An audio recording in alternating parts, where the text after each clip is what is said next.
to bring things a little bit full circle, on your podcast, you talk about when shit goes wrong. So I'd love if you could share with us and our audience, like the craziest moment that comes to mind or craziest story that you have, just to give them a little taste of what they could find on yours.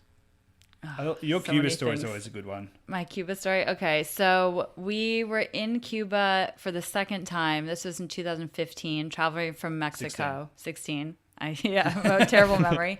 And I started feeling really unwell on the plane ride over. And the day just got worse because immigration is a shit show in Cuba, and you just have to wait hours in line. And I was feeling like I was about to faint. And then we had to wait hours for the baggage. And so it was about midnight when we roll into Havana in our taxi. And Jules has written down the address wrong for our Casa Particular, which is a room where he's staying with the family. He says he didn't, but somehow we did not get to the place that we booked. Throw me under the bus with this story. Okay, so there was a miscommunication in some way. Someone made a mistake. Someone made a mistake. I don't know who it was. But we could not find the place that we were staying. And so basically we ran into this local Cuban man who was very gracious and let us stay in his kitchen for a few hours while he ran around the city trying to find a place for us to stay. And then we found out that the Obamas were in town. Wow. And that's why the entire city was completely booked out. And the Rolling Stones. And the Rolling Stones were playing a free show. So the whole city was booked out. So I'm sitting in this random Cuban family's kitchen at like 1 in the morning. 1 a.m. They're like, do you want some coffee? I'm feeling like I'm basically going to die. I felt terrible. Finally, he finds us a place to stay.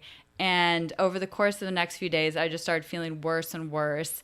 Basically stopped eating, stopped drinking water, just slept all day. Finally, the woman whose house we were staying at was like, oh, do you have red dots on your stomach?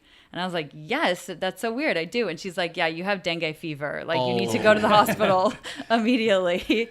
So we went to the clinic. And we were like, oh, we can, we'll wait it out a little bit. Yeah, we'll see how you feel tomorrow morning. We were such backpackers. We were like, well, it'll be fine. Who goes to the doctors? So yeah, we waited.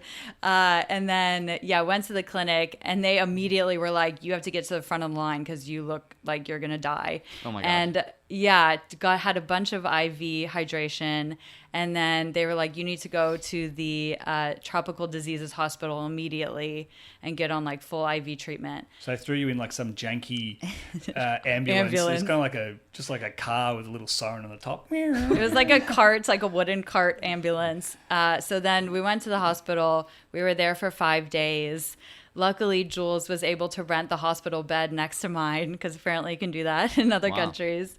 And it was like the most abandoned, rickety, shady hospital with like the lights flickering. I don't think anybody actually goes to this hospital except for us and like one other patient. It was on the middle of it was like in a random area on the middle of a highway, and it was like super abandoned. Yeah, and so we were there for 5 days, and we missed the Rolling Stones concert. Jules decided to stay with me in the hospital while that was happening, which is very sweet. And then this is a testament to how budget backpacker we were back then.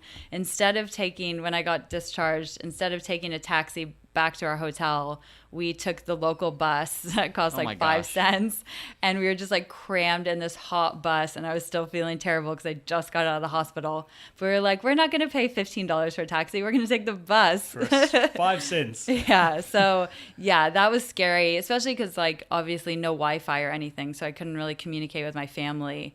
It was, you never know with things like that. When you're in a foreign country and you're hospitalized, you never know, how it could go. But luckily it was all fine. I recovered, but that was a pretty scary moment.